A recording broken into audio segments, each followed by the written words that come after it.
Friends, ધમુસ kitchen and blog પર તમારું સ્વાગત છે. મિત્રો, શું તમે મમરાને બાફી એકદમ સોફ્ટ, સ્પોન્જી અને જાળીદાર રેસિપી બનાવી છે? ખરેખર ખૂબ જ સ્વાદિષ્ટ અને મજેદાર બને છે.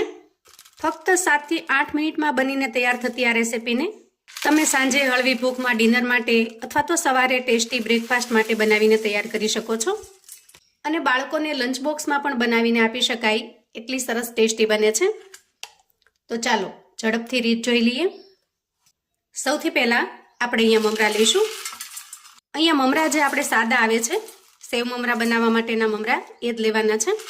અને માપ પ્રમાણે જોઈએ તો આપણે 2 કપ જેટલા મમરા લેવાના છે. 2 કપ મમરાથી 2 જણને થઈ રહે એટલી સરસ મજાની રેસિપી તૈયાર થશે. તમારે જેટલા લોકો માટે બનાવવું હોય એ પ્રમાણેનું માપ સેટ કરવાનું. અહીંયા મમરાને મેં જોઈ, ચાળી અને ચોખ્ખા કરીને લીધેલા છે. હવે આપણે મમરામાં પાણી નાખીને મમરાને ધોઈ લેવાના છે, જુઓ. અને ત્યાર પછી અંદાજે અડધી મિનિટ પછી મમરાને આપણે બહાર કાઢી લઈએ. અને આ રીતે હાથની મદદથી એના અંદરનું જે પાણી છે એને નિતારી લઈએ. અહીંયા પલાળી લેવાથી મમરા એકદમ સરસ સોફ્ટ થઈ જશે. ત્યાર પછી આપણે એક મિક્સર જાર લઈશું અને પલાળીને તૈયાર કરેલા મમરાને એમાં ટ્રાન્સફર કરીશું. અને હવે 3 થી 4 ચમચી જેટલું પાણી ઉમેરી સરસ રીતે પીસી લઈએ. જુઓ, એ રીતે પીસી લેતા કન્સિસ્ટન્સી કંઈક આ રીતની બને છે, જે ખૂબ જ ઘાટી છે. તો ફરી આપણે 4 થી 5 ચમચી જેટલું પાણી ઉમેરી દઈએ અને ઢાંકણ ઢાંકી પીસી લઈએ. હવે બીજી વખત પીસીને તૈયાર કરતા આ રીતની કન્સિસ્ટન્સી બને છે. આપણે જેવી જોઈએ એવી જ સરસ બનીને તૈયાર થઈ છે. ખાસ કરીને મમરાની ક્વોલિટી ઉપર ડિપેન્ડ કરે છે કે પાણી કેટલું જોઈશે. પણ શરૂઆતમાં પાણી થોડું ઓછું ઉમેરીને જ પીસવાનું, જેથી બેટર વધારે પડતું ઢીલું ન થઈ જાય. ત્યાર પછી આપણે એક મિક્સિંગ બાઉલ લઈશું અને તૈયાર કરેલું મમરાનું બેટર એમાં ટ્રાન્સફર કરીશું. હવે 2 કપ આપણે મમરા લીધા છે, તો 2 કપ મમરાની સામે 1/4 કપ જેટલી સૂજી લઈશું. અહીંયા તમે સૂજી કે રવો કોઈ પણ લઈ શકો છો. અહીંયા સૂજીને પણ આપણે ચોખ્ખી કરીને જોઈને લીધેલી છે. તો હવે મમરાના બેટરની અંદર આપણે સૂજીને ઉમેરી દઈએ અને ત્યાર પછી વિસ્કરની મદદથી સરસ રીતે મિક્સ કરી લઈએ. જુઓ, આ રીતે એકદમ સરસ ફેંટી લેતા હોઈએ એ રીતે મિક્સ કરી લેવાનું છે, જેથી મમરાના બેટરની સાથે સૂજી સરસ રીતે મિક્સ થઈ જશે. આ રીતે મિક્સ કરતા બેટર હજી ઘાટું છે અને આપણે આ જ કન્સિસ્ટન્સીમાં બેટરને રાખવાનું છે. મમરાનું બેટર અને સૂજી સરસ રીતે મિક્સ થઈ જાય એટલે આપણે એમાં 2 ચમચી જેટલું મોળું દહીં ઉમેરીશું. તમારી પાસે જો ખાટું દહીં હોય તો તમારે 1 ચમચી જેટલું ઉમેરવાનું છે, કેમ કે વધારે પડતી ખટાશથી આપણને રેસિપીમાં મજા નહીં આવે. ત્યાર પછી દહીંને પણ આપણે એકદમ સરસ રીતે મિક્સ કરી લઈશું. હવે સરસ રીતે મિક્સ થઈ જાય એટલે અંદાજે 5 મિનિટ સુધી બેટરને રેસ્ટ થવા દઈએ, જેથી એના અંદર જે આપણે સૂજી ઉમેરી છે એ સરસ રીતે ફૂલી જાય અને આપણો નાસ્તો એકદમ સરસ મજાનો ફ્લફી અને જાળીદાર બનીને તૈયાર થાય.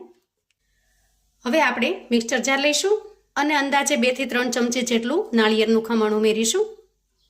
ત્યાર પછી 2 થી 3 ચમચી જેટલા શેંગદાણા ઉમેરી દઈએ અને 1 લીલું મરચું ઉમેરી દઈએ. આ મરચું બહુ મોળું પણ નહીં અને સાવ તીખું પણ નહીં, એ રીતે મીડિયમ તીખાશવાળું છે.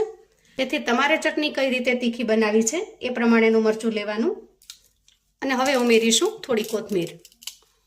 નાનો એક આદુનો ટુકડો ઝીણો સમારીને ઉમેરી દઈએ અને એકદમ ચટપટો ટેસ્ટ લાવવા માટે અડધા લીંબુનો રસ ઉમેરી દઈએ. અહીંયા તમે લીંબુના રસની જગ્યાએ થોડો આમચૂર પાવડર પણ ઉમેરી શકો છો, અંદાજે 1 ચમચી જેટલો.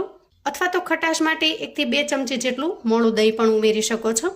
અને છેલ્લે સ્વાદ પ્રમાણે મીઠું ઉમેરી દઈએ. હવે 4 થી 5 ચમચી જેટલું પાણી ઉમેરી એકદમ સરસ રીતે પીસી લઈએ. વાહ, જુઓ, એકદમ ટેસ્ટી એવી નાળિયેરની ચટણી બનીને તૈયાર છે. હવે તૈયાર કરેલી ચટણીને આપણે એક બાઉલમાં ટ્રાન્સફર કરી લઈએ. હવે આ ચટણીમાં આપણે થોડો વઘાર ઉમેરી એકદમ સરસ સાઉથ ઇન્ડિયન ચટણી જેવી બનાવીશું. તો એના માટે વઘારિયાની અંદર મેં 1 ચમચી જેટલું તેલ ગરમ કરી લીધું છે. સૌથી પહેલાં ઉમેરીશું 1 ચમચી જેટલી ચણાની દાળ, 1 ચમચી અડદની દાળ, થોડા લાલ મરચાંના ટુકડા, 1 ચમચી રાઈ અને થોડા મીઠા લીમડાના પાન. આ બધી જ વસ્તુ ઉમેરી સરસ મજાનો વઘાર તૈયાર કરી લીધો છે અને એ વઘારને હવે આપણે ચટણીમાં ઉમેરીશું. વાહ, જુઓ તો અહીં આપણી એકદમ સરસ મજાની ડિલિશિયસ ચટપટી સાઉથ ઇન્ડિયન સ્ટાઇલ ચટણી બનીને તૈયાર છે. હવે તૈયાર થયેલી ચટણીને આપણે સાઈડ પર મૂકીશું અને હવે બેટરને ચેક કરીશું. અહીંયા બેટરની અંદરની જે સૂજી છે એકદમ સરસ રીતે ફૂલી ગઈ છે, કેમ કે બેટર થોડું ઘાટું બન્યું છે. તો આ સમયે આપણે થોડું પાણી ઉમેરી દઈએ. અંદાજે 4 થી 5 ચમચી જેટલું પાણી મેં ઉમેર્યું છે, જેથી બેટરની કન્સિસ્ટન્સીને આપણે એકદમ પરફેક્ટ બનાવીને તૈયાર કરી શકીએ. જુઓ અહીંયા બેટરની કન્સિસ્ટન્સી કંઈક આ રીતની બનવી જોઈએ. ઘાટું પણ ન હોવું જોઈએ અને વધારે પડતું ઢીલું પણ ન હોવું જોઈએ. આ રીતે ચમચામાં લેતા નીચે પડતા થોડી વાર લાગે એ ટાઈપનું બેટર બનાવીશું. ત્યાર પછી આ રીતે કોઈ પોળું અને મોટું વાસણ લઈએ અને એમાં કાંઠો કે સ્ટેન્ડને સેટ કરી દઈએ. હવે ઉમેરીશું અંદાજે 1 થી 1.5 ગ્લાસ જેટલું પાણી અને ત્યાર પછી એના ઉપર આ રીતે કોઈ જાળી અથવા તો સ્ટેન્ડને સેટ કરી દેવાનું છે. અહીંયા તમારી પાસે જો સ્ટીમર હોય તો તમે સ્ટીમરનો ઉપયોગ કરી શકો છો. હવે આ રીતે તૈયારી કરી વાસણને આપણે ગેસ પર મૂકીશું, જેથી પાણી થોડું થોડું ગરમ થવા લાગે, એની સ્ટીમ થવા લાગે અને એ રીતે નાસ્તાને જો સ્ટીમ કરીશું ને તો નાસ્તો એકદમ સરસ ફ્લફી અને જાળીદાર બને છે. ત્યાર પછી નાસ્તાને શેપ આપવા માટે હું અહીંયા આ રીતે કટોરી લઉં છું. તમે કોઈ પણ બીજા આકારની કટોરી લઈ શકો છો અથવા તો આ રીતે પ્લેટ પણ લઈ શકો છો. તો તમારે જે શેપમાં નાસ્તો તૈયાર કરવો હોય એ શેપનું વાસણ લઈ લેવાનું છે. આજે હું અહીંયા કટોરીના શેપમાં નાસ્તો બનાવી રહી છું, જેથી એક સરખા માપની એક સરખી સાઈઝની મેં 4 કટોરી લીધી છે. અને હવે બધી જ કટોરીને આપણે ઓઇલથી ગ્રીસ કરી લઈએ, જેથી નાસ્તો ડીમોલ્ડ કરવામાં આપણને એકદમ સરળતા રહેશે. આ રીતે કટોરીને તૈયાર કર્યા પછી આપણે એને સાઈડ પર મૂકી દઈએ અને હવે બેટરમાં જરૂરી સામગ્રી ઉમેરીશું. સૌથી પહેલાં સ્વાદ પ્રમાણે મીઠું ઉમેરી દઈએ અને સરસ રીતે મિક્સ કરી લઈએ. ત્યાર પછી નાસ્તાને એકદમ સરસ મજાનો જાળીદાર બનાવવા માટે 1 ચમચી જેટલો હું અહીંયા ઈનો ફ્રૂટ સોલ્ટ લઉં છું. તમે ખાવાનો મીઠો સોડા પણ વાપરી શકો છો, પણ ઈનોથી રિઝલ્ટ ખૂબ સરસ આવશે. એકદમ સરસ ફ્લફી અને જાળીદાર બનશે. થોડું પાણી નાખી ઈનોને આપણે એક્ટિવેટ કરી લઈશું. આ રીતે ઉપરથી નીચેની ડાયરેક્શનમાં ઈનોને સરસ રીતે મિક્સ કરી લઈશું. આ નાસ્તાની અંદર તમે ઈચ્છો તો થોડા ચીલી ફ્લેક્સ ઉમેરી શકો છો, આખું જીરું ઉમેરી શકો છો અથવા તો થોડા વેજીટેબલ્સ પણ ઉમેરી શકો છો.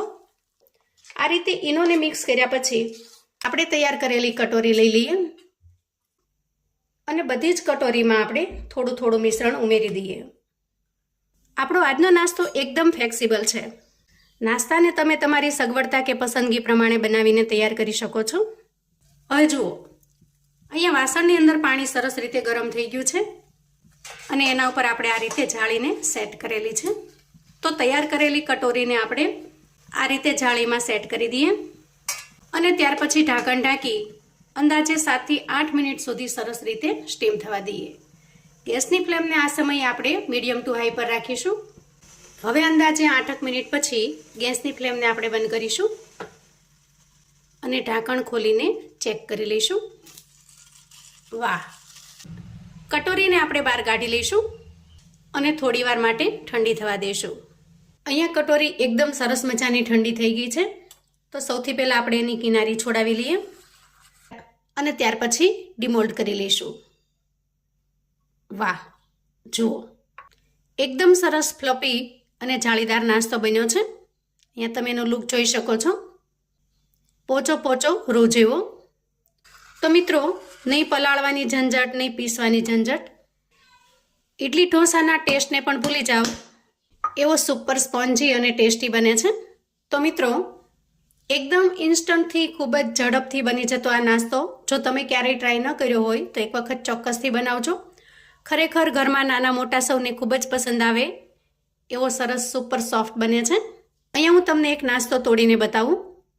જુઓ, એકદમ સરસ ફ્લફી અને જાળીદાર. આજનો આ નાસ્તો કોઈ પણ ચટણી સાથે એકદમ ટેસ્ટી લાગે છે.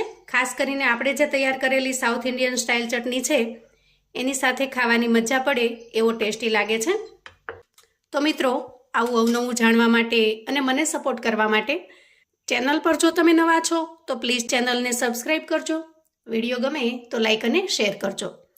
તમારા સગા સંબંધી મિત્રોને પણ આપણી આજની એકદમ અલગ રીતે બનાવેલા નાસ્તાની રેસિપી ચોક્કસથી મોકલી આપજો, જેથી એ લોકો પણ બનાવીને તૈયાર કરી શકે, એન્જોય કરી શકે અને એના પરિવારને પીરસી શકે. કોમેન્ટમાં મને ચોક્કસથી જણાવજો મિત્રો, આજના એકદમ સરસ મજાના ફ્લફી જાળીદાર અને ખૂબ જ સરળ રીતે બનતા નાસ્તાની રેસિપી તમને કેવી લાગી છે. તો ફરી મળીશું એક નવી રેસિપી સાથે. ત્યાં સુધી આવજો મિત્રો.